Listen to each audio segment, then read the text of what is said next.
দোয়া কুনুত পারেন না বলে যারা ভয়েতে বেতের নামাজই পড়েন না, তারা শুনেন তিনটা কাজ আপনার জন্য রয়েছে।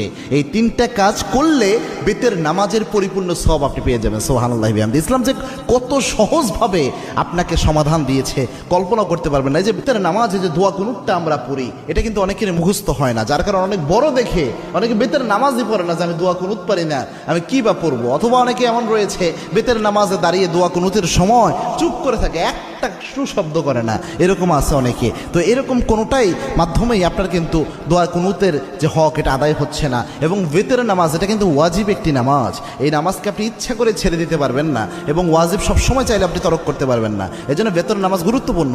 এবং কি আল্লাহর হাবিব সাল্লাল্লাহু আলাইহি ওয়াসাল্লাম বলতেন, ইন্নাল্লাহা বিতরুন ইউহিব্বুল বিতরা, আল্লাহ রাব্বুল আলামিন নিজে বেজরকে আল্লাহ রাব্বুল আলামিন নিজে ভালোবাসেন। সুবহানাল্লাহ। এবং আল্লাহর হাবিব সাল্লাল্লাহু আলাইহি ওয়াসাল্লাম সফর অবস্থায়ও প্রায় সময় চেষ্টা করতেন বেতের নামাজ যেন ছুটে না যায়। আল্লাহু আকবার। এই জন্য বেতের নামাজ মা বোন যারা রয়েছেন, বিশেষ করে আমার যুবক বাবা ভাইয়েরা যারা রয়েছেন এবং আমার বাবাজিরা যারা রয়েছেন, বেতের নামাজে আপনি দোয়া কুনুত পারছেন না, আপনি কি করবেন?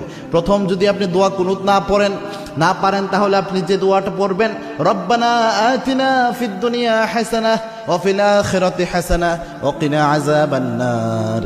এই যে আয়াতের একটা অংশ, একটা দোয়া আল্লাহ রাব্বুল আলামিন দিয়েছেন, এই দোয়াটা আপনি প্রথম পড়ার চেষ্টা করবেন। বেতের যে সময়টা এই দোয়া পড়বেন, রব্বানা আতিনা ফিদ দুনিয়া হাসানাহ ওয়া ফিল আখিরাতি হাসানাহ ওয়া কিনা আযাবান নার। এটা পারলেন না ধরেন আপনি, তখন আপনি কি পড়বেন? আল্লাহুম্মা গফিরলি, আল্লাহুম্মা গফিরলি, আল্লাহুম্মা গফিরলি। এটা বারবার আপনি পড়তে থাকবেন, তাহলেও দেখবেন ইনশাআল্লাহ বেতরের হক আদায় হবে। 3 নাম্বার হচ্ছে আপনি পড়বেন আস্তাগফিরুল্লাহ, আস্তাগফিরুল্লাহ, আস্তাগফিরুল্লাহ। তিনটার যে কোনো একটা যদি আপনি পড়েন, আশা করা যায় ইনশাআল্লাহ বেতরের হক সাময়িকভাবে আদায় হবে। তবে এটা এই সময় পর্যন্ত, যতদিন পর্যন্ত আপনার মুখস্থ না হয়।